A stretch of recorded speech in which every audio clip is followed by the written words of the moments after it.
Alright, so another question from Trixie. Hello po. Ilang subjects po ba ang nire-review sa CPA?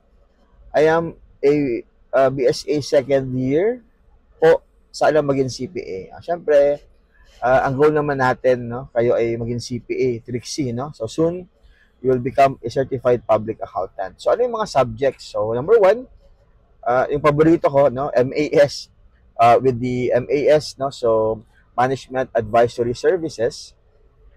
And number two, so you have your auditing. Now, by the way, yung MS pala, no, it composed of management accounting, your financial management, your Stracos, your financial market. So, yan yung mga management accounting. Yun naman, auditing, kasama dyan yung auditing theory, no? Some of the PSAs, no, the Philippine Standards on Auditing. And then we have naman RFBT, no, Regulatory Framework for Business Transactions. No, dati ano yan, business law. So, yung mga batas, mga law subjects natin, nandoon yung sa part ng ating RFBT. So, tatlo na, di ba? We have MAS, auditing, RFBT. Number 4, we have our taxation. So, lahat ng mga National Internal Revenue Code natin, no? Whether income taxes, business taxes, income tax on individual, so kasama yan doon, no, sa ating taxation. Number 5, we have our financial accounting and reporting. Lahat ng ating mga intermediate accounting.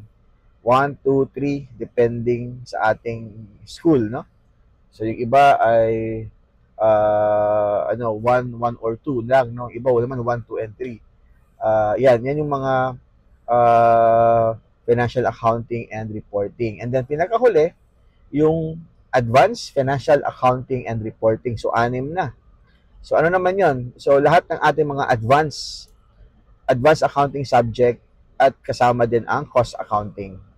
So, yan yung 6 na subject as of 2025. Kasi magbabago siya. Ang sabi, 2028, no? Or ang sabi, 2020, 2030. So, wala pa naman.